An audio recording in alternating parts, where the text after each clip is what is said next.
दुपट्टा और आएगा अभी, और जी माला अपने पास रख लो। हाँ इतने आप इसका वो गुम होते को खुली होते तो ले रख लो अपने पास।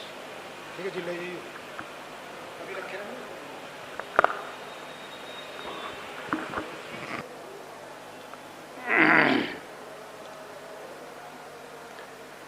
यो विश्वं वेद्य वेद्यं जनन जनन जरिभंगना पारदृश्वा पौर्वापर्यावृद्धं वचनमपमं निष्कलंकं यदीयं तं वन्दे साधुवन्दं सकलगुणनिधं धष्टदोषं विषं वा बुद्धं वा वर्धमानं सततनहृदयं केशवं वा शिवं वा।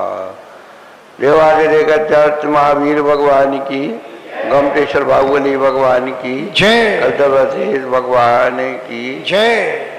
कि भारती सरस्वती है तारा है नाम तेरा, वीर उसी है माता अंतगामिनी गाती है। वागीश्वरी जगे माता ब्रह्माणी है, वारेरा तू ब्राह्मणी है, वाणी है तू माता कहलाती है। ब्रह्म क्षारणी है माता, बाल कुमारी है तू, गौह सुत देवी है तो विद्या कहलाती है। इतने हैं नाम तेरे, काम तेरा एक ही है। आन के अमित की बुद्धि बस जाती है। यदासंगमयी निर्वाणी माता की जय, कुंद कुंदाचार्य भगवान की जय। 20वीं सदी के प्रथमाचार्य चक्रवर्ती आचार्य श्री शांत सागर जी महाराज की जय। तट्टी पट्टाधीशाचार्य श्रोमणी गुरुवर श्री धर्म सागर जी महाराज की जय। मम शिक्षा गुरु ज्ञान श्रोमणी आचार्य कल्प श्री सुसागर जी महाराज की जय। जिन कमला राज की जय। बोले परम पूज्य प्रकाशन वाले की मुनि विश्वाकर जी महाराज की, समस्त मुनि संघ की। थोड़ा ऊपर को बैठो, देखेंगे नीचे देखेंगे नहीं, और ऊपर को बैठो, उधर को सामने। हाँ जी, तब ना देखोगे।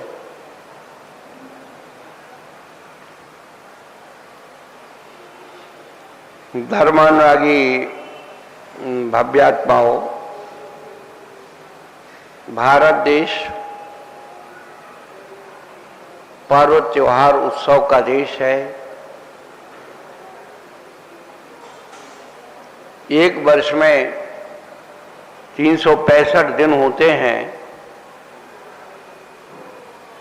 उन 365 दिन में यदि हिसाब लगाया जाए, इससे दोने पर्व और त्योहार हो जाता है।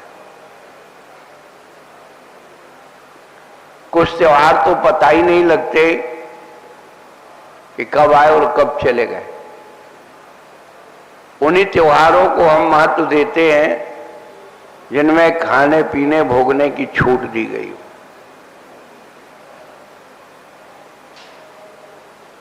और वही धर्म हर जीव को अच्छा लगता है।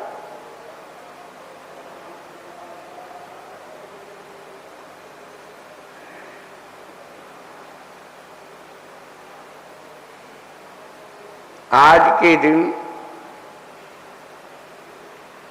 भारतीय संस्कृति में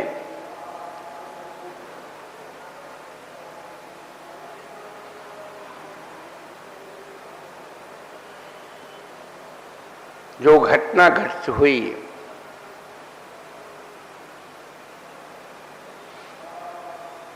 वैसे दो महत्वपूर्ण घटनाएं इस देश की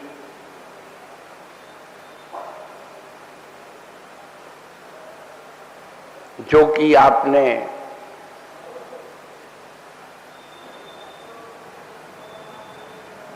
सीरियलों में देख ली हैं। पहले रामायण आई, उसके बाद महाभारत आई।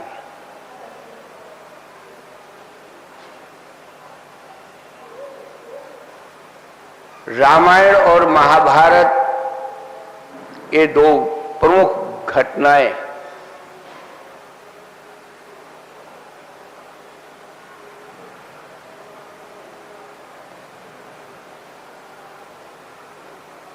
और दोनों का निष्कर्ष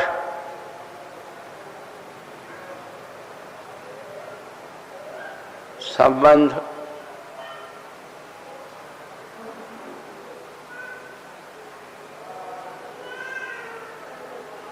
युद्ध से रहा है।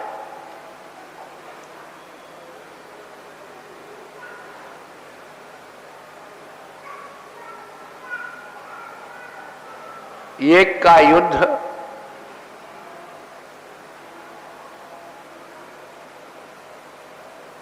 अपनों को बचाने के लिए रहा,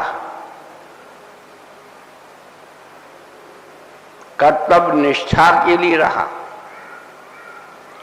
अपनों के त्याग के लिए रहा। उसका नाम रामायण। और दूसरा युद्ध अपनों को फंसाने के लिए रहा, अपनों से छुड़ाने के लिए रहा। उसका नाम महाभारत। रामायण और महाभारत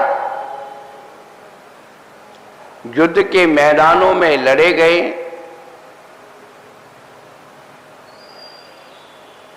वो बाहर के युद्ध, वो प्रतीकात्मक। असली युद्ध तो हम सबके अंदर, किसी के अंदर रामायण चलती है तो किसी के अंदर महाभारत चलती। रामायण वाले पात्र बहुत कम होंगे, महाभारत के पात्र अधिक हैं। रामायण का मतलब है तेरा तो तेरा और मेरा भी तेरा। और महाभारत का मतलब मेरा तो मेरा, तेरा भी मेरा।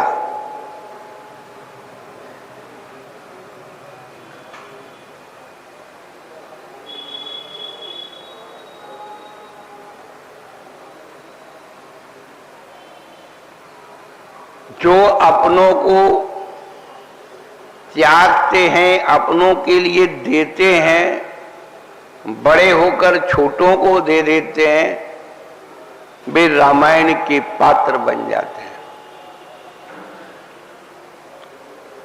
और जो सुई के नोक के बराबर भी देने को राजी नहीं होते, वे महाभारत के पात्र बन जाते हैं।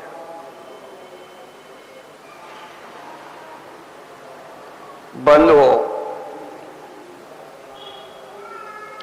जिन महापुरुष का इस सृष्टि पर जन्म हुआ, भारतीय संस्कृति उनके उपदेश से उपकृत रही।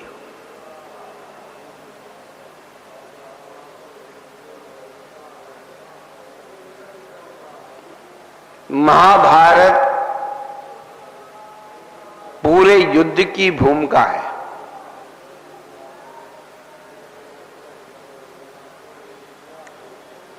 महाभारत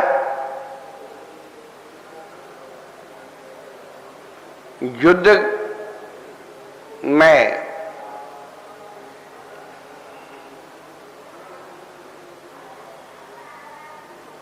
दिखाया जाता है। युद्ध की भूमिका में जो उपदेश छिपा होता है उसे गीता कहते हैं। युद्ध की भूमि में, युद्ध की भूमिका में जो उद्देश्य छिपा होता है उसे गीता कहते हैं। और गीता का मतलब है, गी माने वाणी और ता माने तारने वाली, जो द्वंद्वों से निकाल देती है, दुविधा से उभार देती है, सच्चाई को प्रकट करती है, उस प्रक्रिया का नाम गीता है।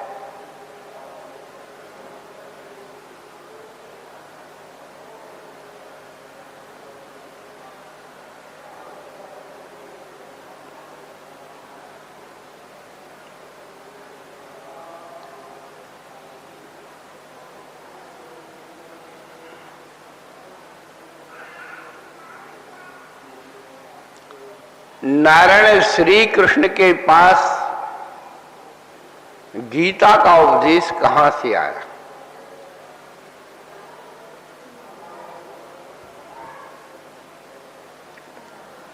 लड़ाइयां प्रारंभ से हुई, युगादि जब से सतयुग का प्रारंभ हुआ,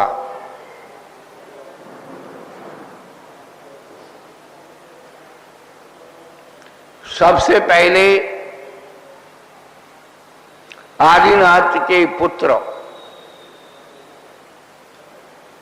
भरत और बाहुबली,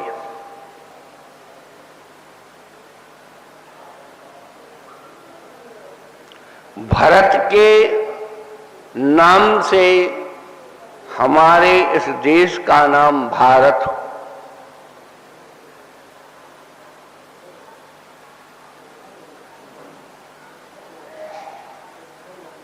इतिहास में भरत बहुत हुए, पर मुख्य 3 भरत। एक आदिनाथ के पुत्र भरत, दूसरे रामचंद्र के भाई भरत, और तीसरे शकुंतला दुष्यंत का पुत्र भरत।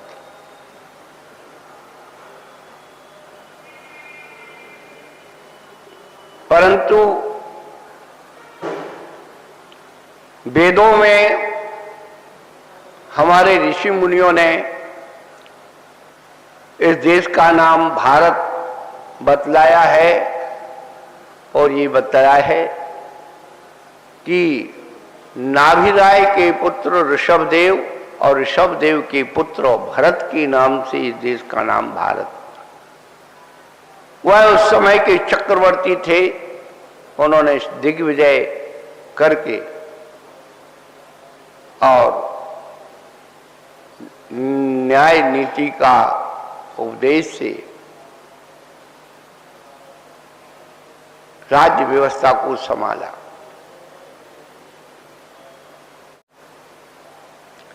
जब 6 खंड जीत लिए, वह चक्र रत्न लेकर के अयोध्या में प्रवेश करने लगे। उनके पिताश्री अपने 101 पुत्रों को अलग अलग देशों का राज्य विभाजन करके दे गए।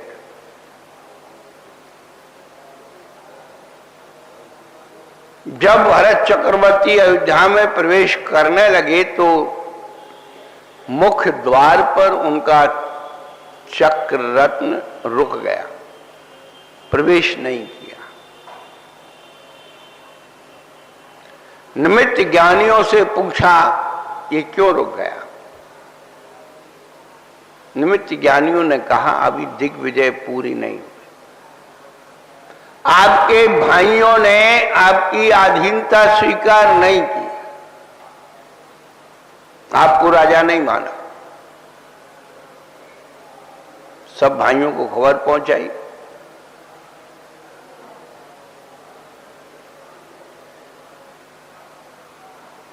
निन्यानवे भाई विचार करने लगे और वैराग्य ले लिया, दीक्षा ले ली पिताजी के पास जाके, सरेंडर नहीं किया। जब बाहुबली को खबर पहुंची, बाहुबली भगवान का या बाहुबली राजकुमार का, राजा का राज्य जो वर्तमान पाकिस्तान अफगानिस्तान है, उस दिशा में था। ओदनपुर उसका नाम था।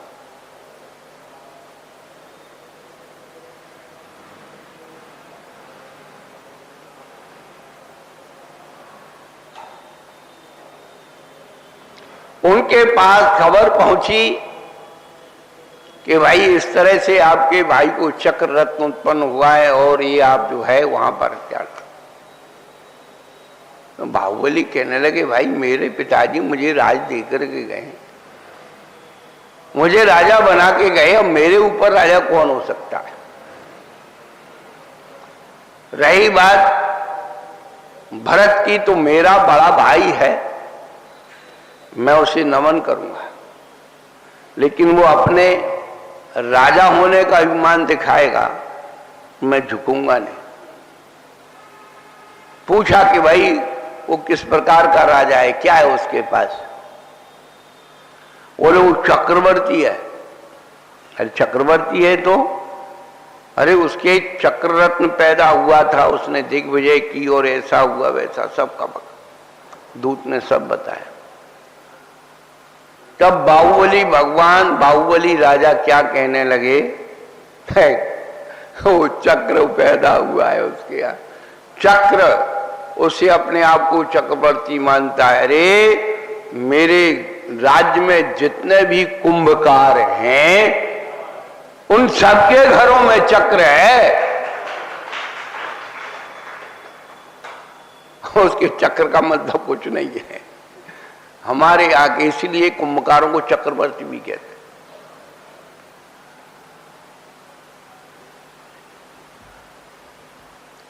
इतनी युक्ति से जवाब दिया। बोले मैं नहीं मानता उसको राजा वाजा, चक्र पा लिया तो क्या हो गया, तो भाई लड़ाई करो, बिल्कुल तैयार है। अब दोनों भाइयों का युद्ध तैयार हो गया, दोनों तरफ की सेनाएं तैयार हो।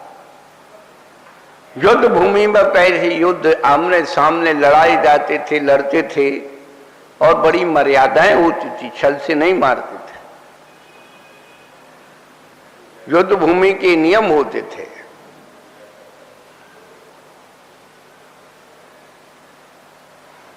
जब आमने सामने दोनों भाई, दोनों तरफ के मंत्रियों ने विचार किया, ये तो भाई राजा के दोनों भाई भाई हैं, ये तो लड़ भिड़ के एक ही हो जाएंगे, अपन फोपट में मर लेंगे। हाँ,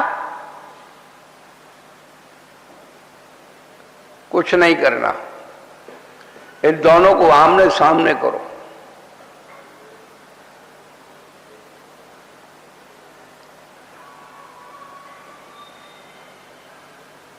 आपको वो बात बता रहे हैं जो आपने कभी नहीं सुनी है।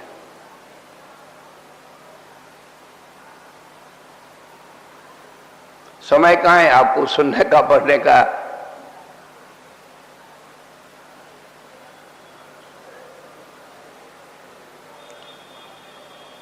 हमारे यहाँ 10वीं शताब्दी में कोमदेन्दु आचार्य हुए। उन्होंने श्री भूवलय नाम का एक ग्रंथ लिखा था। 48 मिनट में पूरा ग्रंथ लिखा था, और उस ग्रंथ को लिखने वाले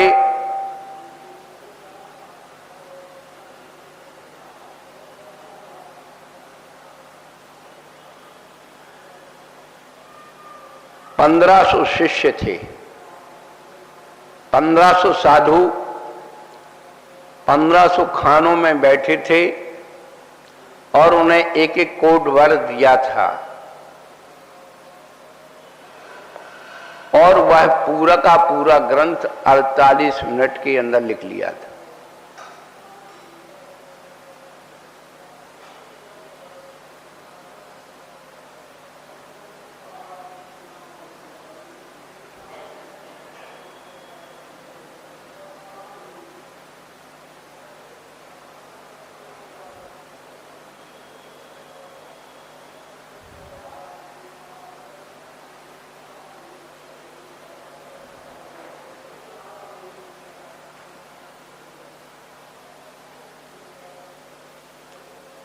उस ग्रंथ को बेंगलुरु में इंजीनियरों को, सॉफ्टवेयर इंजीनियरों को, वैज्ञानिकों को दिखाया कि इस ग्रंथ को आप खोल सकते हो। उस ग्रंथ को देख करके उन वैज्ञानिकों ने कहा विश्व का सुपर कंप्यूटर एक ग्रंथ है। जो सॉफ्टवेयर इंजीनियर होते हैं उन्होंने ये बताया कि हम एक सॉफ्टवेयर तैयार करने में लगभग 300 पॉइंट लगते हैं, तब एक सॉफ्टवेयर तैयार होता है। और आपके जैनाचार्यों ने तो केवल 64 पॉइंट में पूरा सुपर कंप्यूटर बना दिया।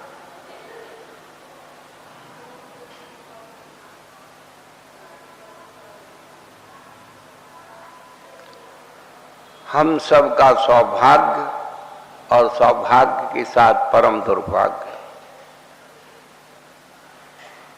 वह ग्रंथ मिला सन 50 के आसपास। दक्षिण भारत के पंडित जी येलप्पा स्वामी थे, उनके यहाँ उनकी ससुराल वालों ने उनको भेंट में दिया था। एक ही प्रति थी। ऐसा ऐसा साहित्य आज लोप होता चला जा रहा है। उसको हमारे पूज्य राष्ट्र संत विद्यानंदी आचार्य के जो गुरु थे, दीक्षा गुरु आचार्य श्री देशभूषण जी महाराज, कन्नड़ भाषी थे। येलप्पा स्वामी ने और दोनों ने मिलकर के उसका अनुवाद किया। एक अध्याय का ही अनुवाद हो पाया और वो व्यक्ति जो विद्वान था इस संसार से चला गया। जब उस ग्रंथ को प्रति को भारत के प्रथम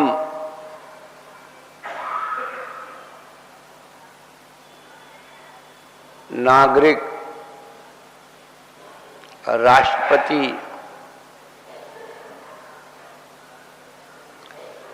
राजेंद्र प्रसाद जी को दिखाया, उन्होंने उसे देख करके कहा ये विश्व का 8वां आश्चर्य ग्रंथ है।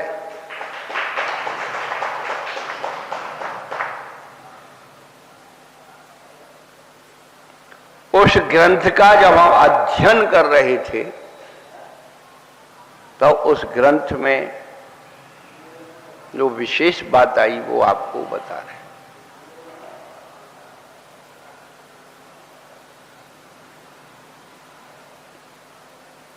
वह ग्रंथ 700 लघु भाषा और 18 महाभाषा। उस ग्रंथ में रामायण महाभारत के श्लोक छिपे हुए हैं, तत्वार सूत्र छिपा हुआ है।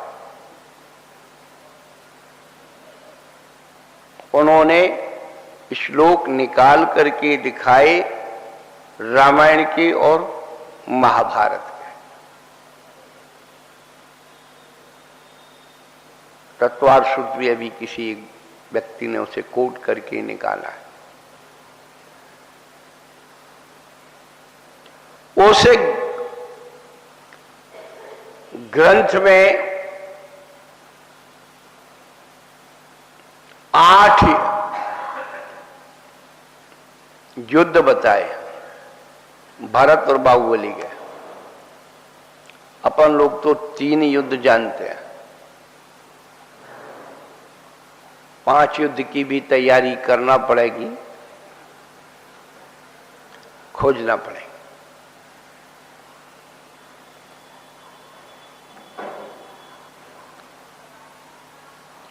जब भरत और बाहुबली दोनों आमने सामने युद्ध भूमि पर खड़े हो गए तो आचार्य भगवंत लिखते हैं कि बाहुबली ने भरत को सबसे पहले गीता का उपदेश दिया था प्राकृत भाषा में।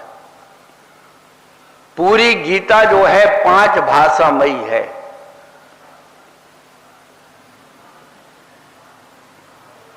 उसके बाद नारायण आए, जिन्हें प्रस्थानत्रय कहते हैं।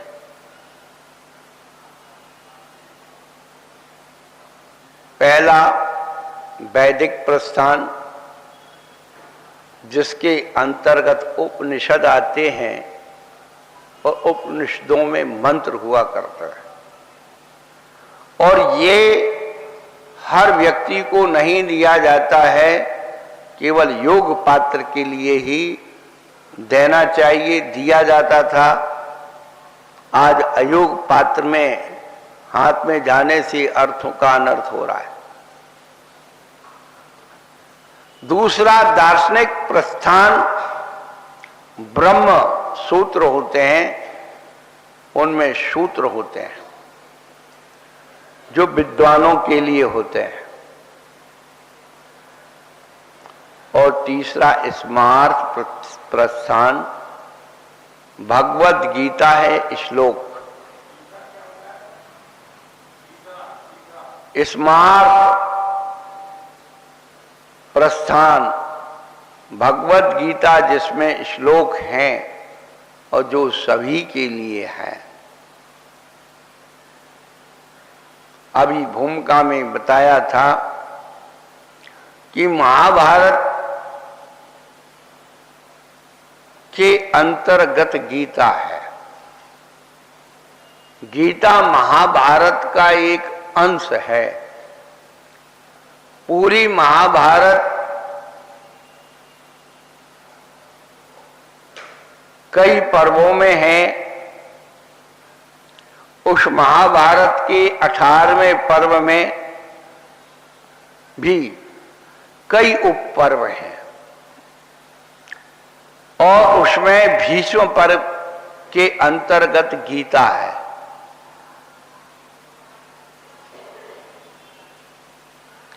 भीष्म पर्व 13वें अध्याय से 42वें अध्याय पर समाप्त होता है।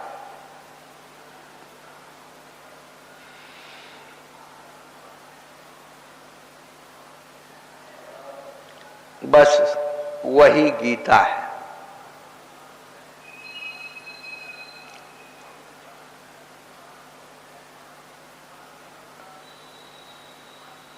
चिदानंद घने कृष्ण नोक्ता स्वमुक्तोर्जनम वेदत्रयी परमानंद तत्वार्थ ऋषिमंडलम।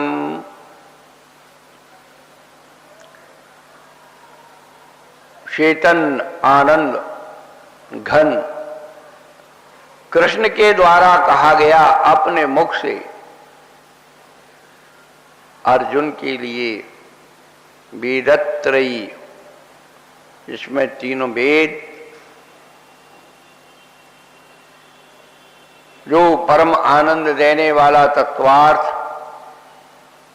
ऋषि मंडलम, रिद्धियों का जो स्वामी होता है वो ऋषि होता है। ऋषि समूह के लिए उन्होंने ये बात कही। लोग गीता को पढ़ते हैं और पढ़ना चाहिए। गीता को सही ढंग से पढ़ा जाए तो शुद्ध समय सार है वो गीता। जैन दर्शन का जो ग्रंथ है वो समय सार है। आचार्य विनोबा भावे ने एक बार कहा था, क्योंकि आचार्य विनोबा भावे ने बहुत धर्म संस्कृतियों का अध्ययन किया और जैन धर्म के बारे में भी उन्होंने बहुत गहरा अध्ययन किया।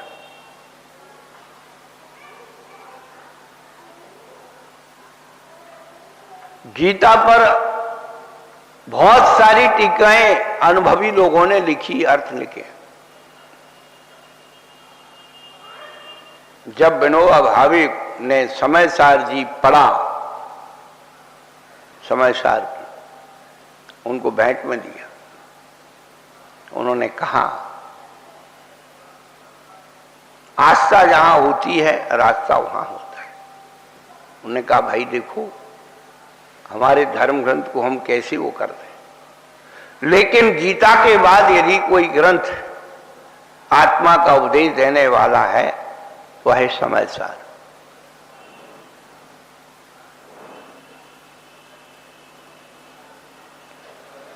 गीता में तो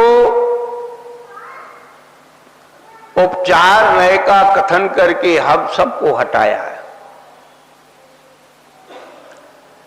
कि तुम्हारे संबंधी ये कुछ भी नहीं है, उपचार को मारा। लेकिन समय सार में भी उपचार को अलग किया,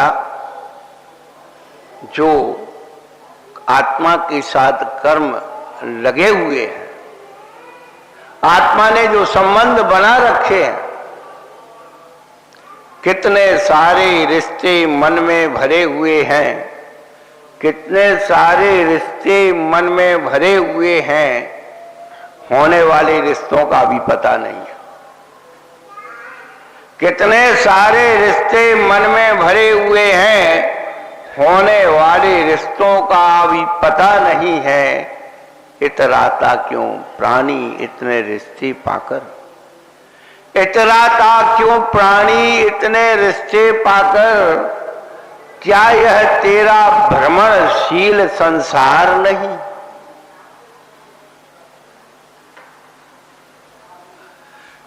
श्री कृष्ण ने तो बाहर के रिश्तों को तिलांजलि देने की बात कही, और समय सार ने कहा तेरी अंदर जो रिश्ते भरे तू उनको निकाल दे, तेरा कल्याण हो जाए।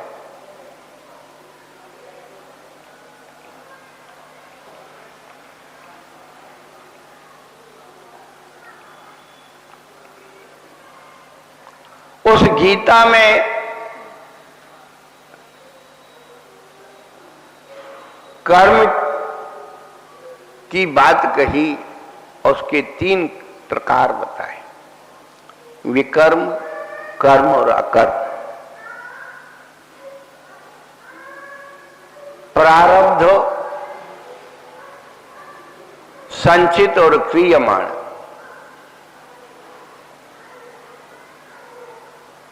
बहुत पहले हमने गीता को पढ़ा और मुख्य मुख्य बातों को हमने कंपैरिजन किया। विकर्म जो कभी नहीं करना, अशुभ। कर्म जो करने योग्य है वो कर्म। अकर्म, विकर्म और कर्म से ऊपर उठ गया वो अकर्म। इसी को हमारे जैनाचार्य कुंदाचार्य भगवान ने कहा अशुभ।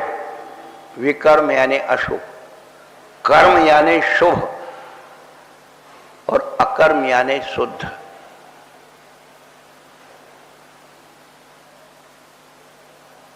नाम बदल जाने से काम नहीं बदल जाता।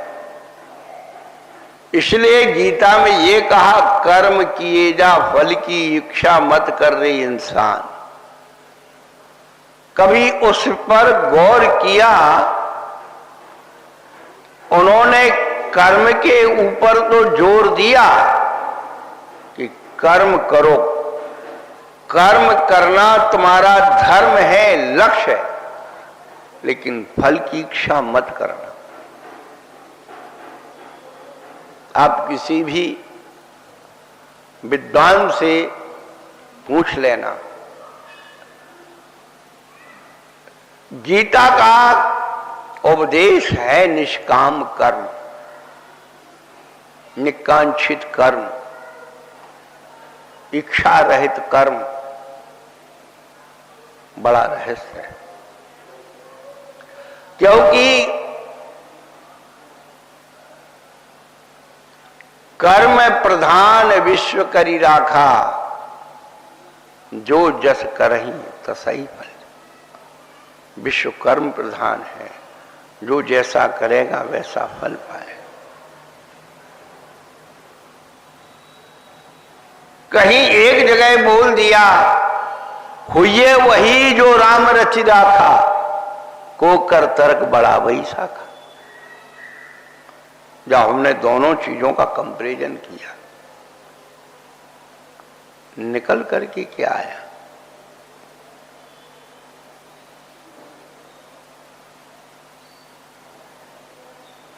पहले कर्म किए जा, फल की इच्छा मत कर रे इंसान, कर्म प्रधान विश्व करी राखा। इस कारिका में, इस श्लोक में आपके पुण्य को दुरुपयोग होने से बचाने की बात कही। कभी कभी ये इंसान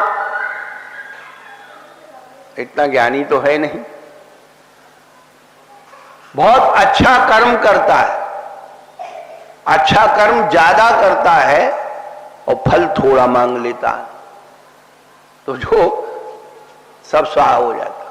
जैसे बचपन में कोई दुकानदार 1 रुपए का बच्चा से रख ले और 2 टॉफी पकड़ा दे,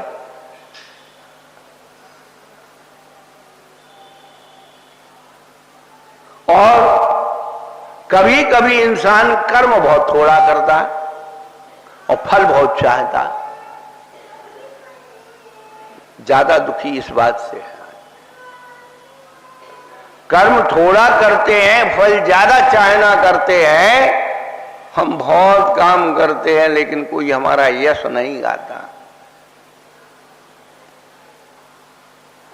इसलिए परिणामों में संक्लेश होता है। तो उन्होंने हटा दिया दोनों, कि तू कर्म कर, फल की इच्छा मत कर, फल मैं दूंगा। अब किसी परीक्षा का रिजल्ट और मालूम पड़ जाए कि ये मास्टर जी बनाने वाले, तो आप ये चेक करेंगे, तो शिष्य लोग क्या करते हैं? गुरु जी को प्रसन्न करने का उपक्रम करते हैं। गुरु जी दया करना, हमारा ध्यान रखना।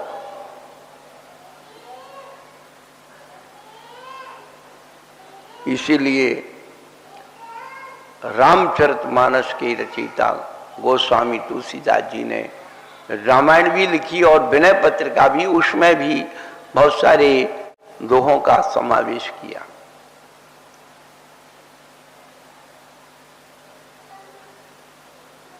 और यही कहा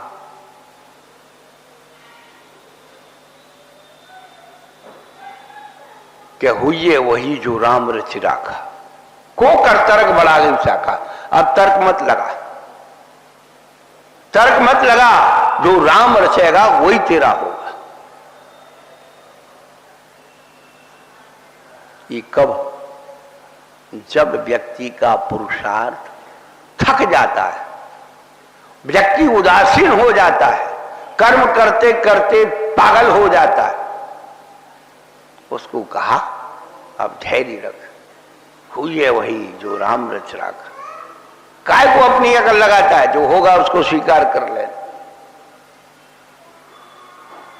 और इसी बात को हमारे जो लौकिक विद्वान पंडित, उन्होंने कह दिया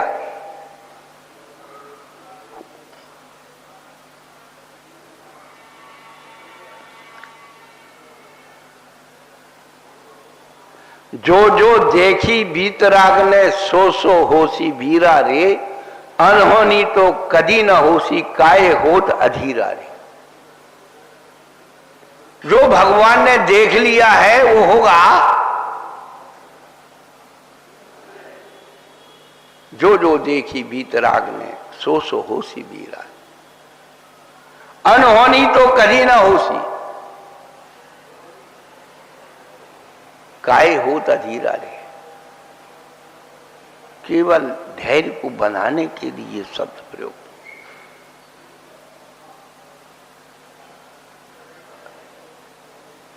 गीता का उपदेश हमारे टूटे हुए मनोबल को जागृत करने के लिए है।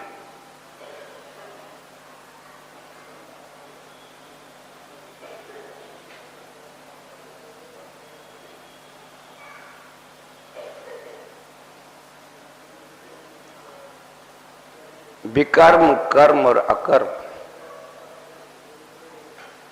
और प्रारब्ध,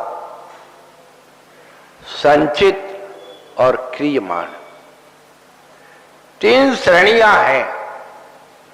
प्रारब्ध का अर्थ होता है उदय। कहते हैं ना, हमारे जो प्रारब्ध में होगा वो हमें मिलेगा, जो उदय में आएगा वो मिलेगा। संचित का मतलब है सत्व, और क्रियमाण का अर्थ है बंध। हमारे जैन दर्शन में 3 प्रकार की कर्म की व्याख्या की है, उदय, सत्व और बंध। जो हम 6वां अध्याय तत्वार सूत्र का पढ़ रहे हैं, तो जैसी मन वचन काय की वृत्ति होती है वैसी वर्गनाएं खिंची चली आती और वैसा फल देती है। अब इतना सब कुछ बता दिया, सारी दुनिया में जानते भैया जो जैसा करेगा वैसा भरेगा। पर गीता का उपदेश बड़ा विचित्र है भाई, वो खास करके व्यावहारिक जीवन। जब कोई व्यक्ति संसार से ऊपर चला जाता है, मर जाता है, रिश्तेदार पहुंचते हैं, मित्रगण पहुंचते हैं, फलाना पहुंचते हैं और बढ़िया वहां गीता का उपदेश देते हैं। अरे भाई, आत्मा तो अजर तत्व है, ये तो योग था, संयोग था, चला गया, फलाना है, ढिमका है। यही होता है ना, जब शोक सभा लगती है बड़े बड़े लोगों का, भैया उनकी आत्मा को शांति हो जाए, फलाना हो जाए, सब दुनिया का। गीता का उपदेश दूसरों के लिए अच्छा होता है। जब वही घटना लौट फिर करके स्वयं के जीवन में आती है, वो गीता का उपदेश खूंटी पे टंग जाता है। जो उपदेश तू दूसरों को दे रहा था, आत्मा अजर अमर है, आत्मा ऐसी है, आत्मा न छनती है, न भिनती है, न जलती है, न फलाना, न सूखती है, वो कहां चला गया? अरे उसको समझाओ तो कहता है, अरे तुमको क्या पता हमारे ऊपर क्या बीत रही है, हम कहां फंस गए, सारी जिम्मेदारी हमारे ऊपर आ गई, सारी कर्ता बुद्धि अपने माथे पर लादता। गीता कर्ता बुद्धि से ऊपर उठाती है, कर्तव्य बुद्धि पर लाती है।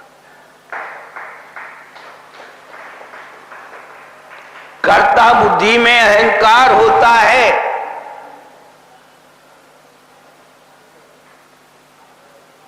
कर्तव्य बुद्धि में त्याग और समर्पण होता है। मैं इन सबका पेट पाल रहा हूं, मैं इन सबका रक्षण कर रहा हूं, मैं नहीं हूं तो सब भूखे मर जाए, ये कर्ता बुद्धि है। और कर्तव्य बुद्धि, भैया मैं कुछ नहीं कर रहा हूं, इनका पुण्य है, इनके पुण्य का मैं नौकर हूं, ये कर्तव्य बुद्धि है। यदि कर्म बंध से बचना है तो कर्तव्य बुद्धि पैदा करो, कर्ता बुद्धि मत करो।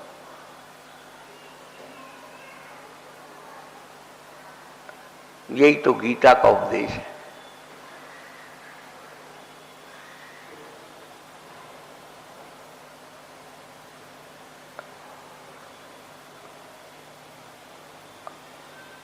जो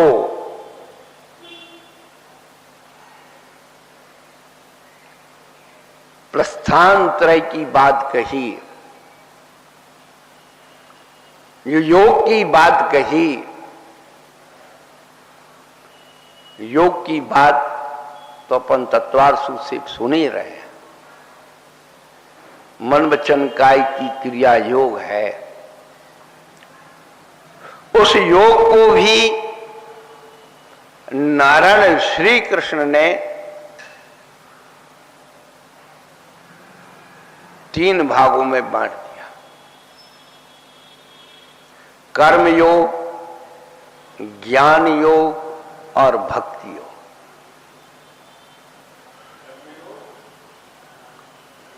कर्म योग, ज्ञान योग, भक्ति योग,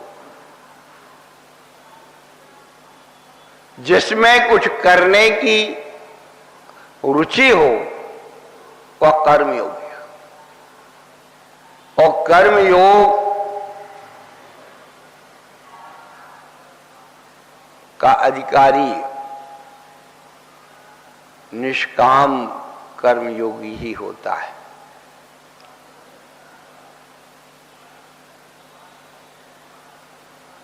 सच्चा कर्मयोगी वह है,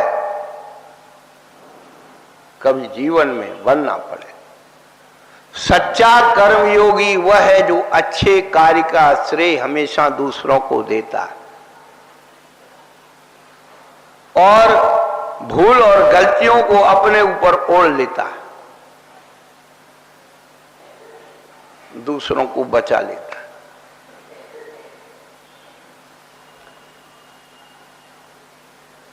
अच्छे कार्य का श्रेय किसे मिला, ये सच्चा कर्मयोगी विचार करता है। अच्छा कार्य होना चाहिए, इसका श्रेय किसी को भी मिल जाए, लेकिन अच्छा कार्य होना चाहिए, ये सच्चे कर्मयोगी की पहचान। व्यवहारिक गणित हमने लगभग 2 वर्षा योग श्रम बेलगोल में किए, 2006 का 2017 का। भट्टारक चारुकीर्ति जी महाराज, हमने उनके अंदर देखा वास्तव में सच्चा गीता का ज्ञान, सच्चे कर्मयोगी की पहचान। इतना बड़ा उत्सव जहां लाखों लोग, जैनियों का कुंभ का मेला कहा जाता है, तरह तरह के संत, तरह तरह के पंथ और तरह तरह के ग्रंथ वहां पढ़े जाते हैं, लेकिन वो हर चीज को निर्विवाद रूप से जब भी वो वक्तव्य देते हैं एक ही बात कहते हैं, इस कार्य की सफलता में सबसे पहले शासन का योग है, प्रशासन का योग है। शासन प्रशासन को पहले लाते, उसके बाद सामाजिक संस्थाओं को श्रेय देते हैं, धार्मिक संस्थाओं को श्रेय देते हैं, विद्वत वर्ग को श्रेय देते हैं, त्यागी वर्ग को श्रेय देते हैं, और स्वयं निष्काम रहते हैं।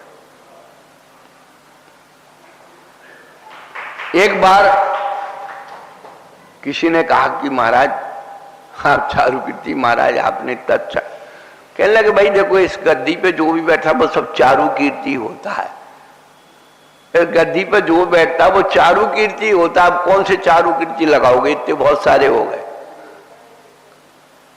ये है निष्काम कर्म।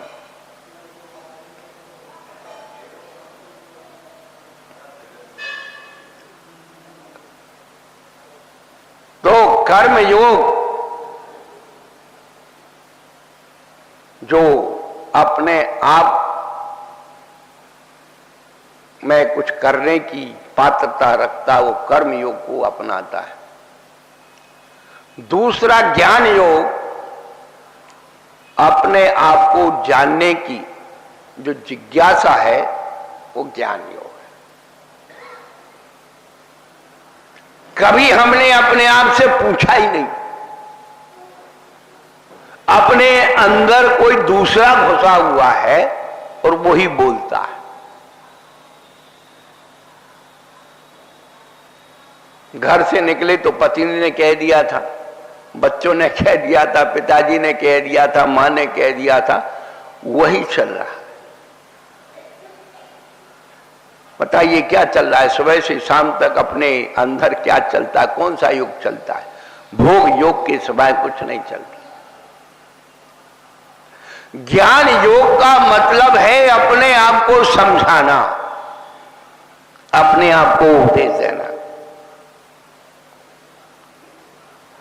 और हम लोगों ने ज्ञान योग का मतलब समझ लिया, बहुत बड़ा पंडाल बनाइए, बहुत बड़े संतों को लाइए, बहुत बड़ा भंडारा कीजिए, 15 मिनट कथा और बाकी सब व्यथा।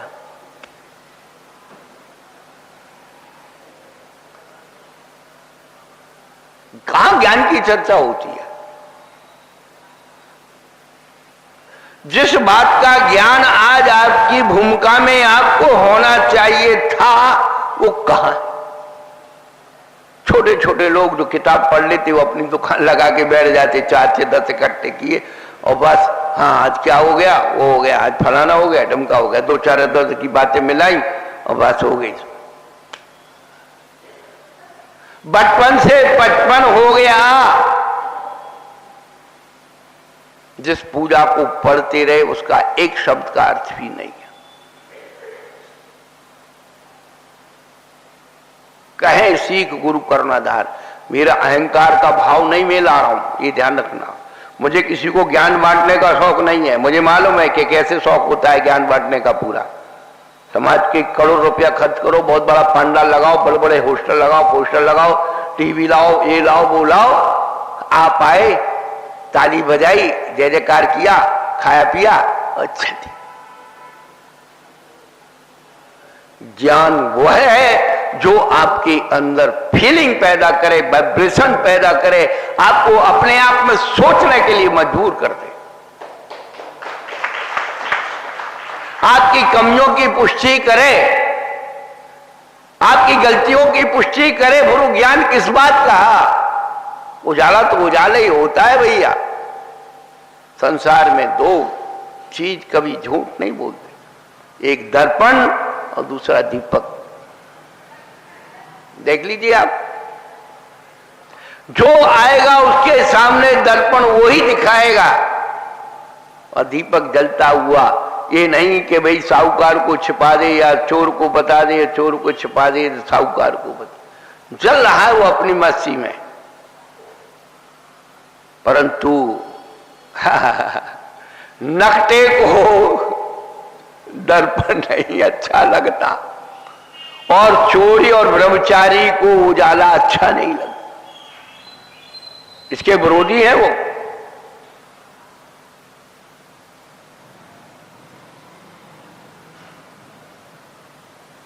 ज्ञान मार्ग,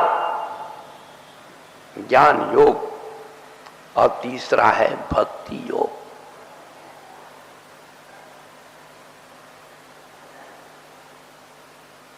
भगवान में, इष्ट में, प्रभु में, परमात्मा में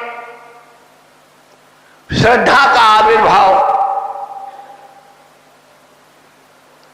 उस इष्ट की शक्ति को पहचान लेना,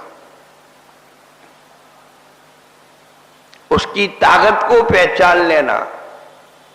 जब उसकी ताकत पहचानोगे तो उसकी सेवा करोगे, वो भक्ति योग है।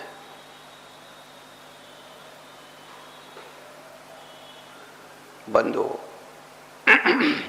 गीता का उपदेश तो बहुत कुछ आपको मिल सकता है, श्लोक बताए जा सकते हैं, गीता के पात्रों के, महाभारत के पात्रों के नाम बताए जा सकते हैं।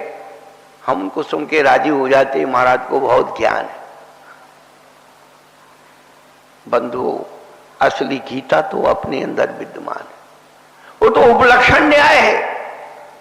अपने अंदर एक महाभारत को सुलझा लें, परधर्म की आसक्ति को छोड़ दें, कल्याण का मार्ग खुल जाएगा। ये 5 गांव जो मांगे थे पांडवों ने, आप सपोर्ट करो 7 करोड़ का आखिरी प्रश्न है। 14 प्रश्न आपने बता दिए, आखिरी प्रश्न पूछ रहे, आप 14 में पास हो गए सबके सब, हमने कर दिए। आखिरी प्रश्न है, ये बताइए कि वो 5 गांव जो पांडवों ने मांगे थे उनके नाम बता दो। लो अब भी इनाम देता हूं, ताकत बिल्कुल ताजी ताजी, हम कैसे मांगने नहीं जाना, देखो इनाम साथ में रख के चलता हूं। है किसी के पास? है? क्या है तुम्हारे पास?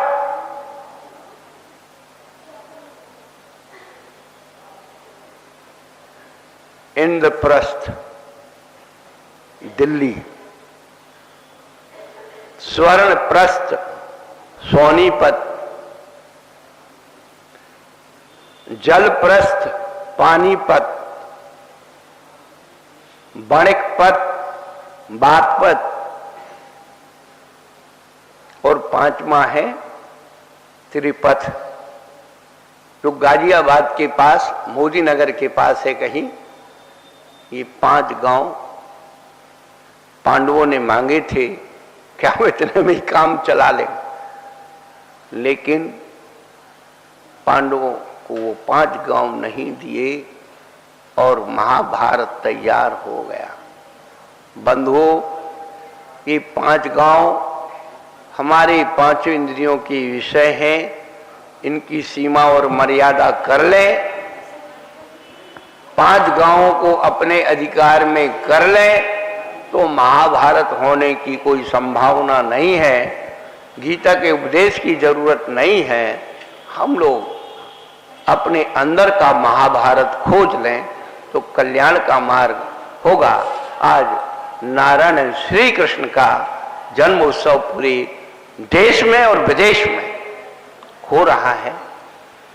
किसी महापुरुष का जन्म लोगों के लिए जो प्रेरणा बनता है, इसलिए उन महापुरुषों को किसी न किसी रूप में हमें याद करते रहना चाहिए। उनकी शक्ति से, उनके व्यक्तित्व से स्वयं के अंदर ऊर्जा आती है। अर्जुन के अंदर जब अपने परिवार का मोह पैदा हो गया कि अरे मेरे हाथ से मेरे चाचा, ताऊ और गुरुजन ये सब मर जाएंगे, तो कृष्ण ने कहा अरे भाई ये पुद्गल मरने वाला है, आत्मा तो अजर अमर तत्व है, ये तो कभी मरेगा नहीं, तुम इनको नहीं मारोगे।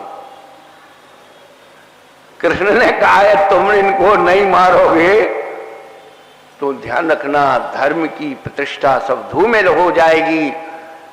महाभारत को लड़ने के लिए तैयार किया किसने? महाभारत लड़ने की प्रेरणा किसने दी थी? मां कुंती ने। 2 कारणों से दी थी कि नारायण श्री कृष्ण जब वो दूत बन करके गए थे पांडवों का, कौरवों ने अपमान किया था, और दूसरा उनकी पुत्र वधू को भरी सभा में निर्वस्त्र करने का प्रयास किया था। उस मां कुंती को इतनी बड़ी पीड़ा थी कि ऐसे दुष्ट जो भगवान का अनादर करते हैं और जो दुष्ट एक प्रतीकात्मक द्रौपदी है, शीलवती नारी है, ऐसी जनवाणी का जो अनादर करते हैं, ऐसे दुष्टों के साथ महाभारत ही होना चाहिए। इनको संसार में रहने का कोई अधिकार नहीं है।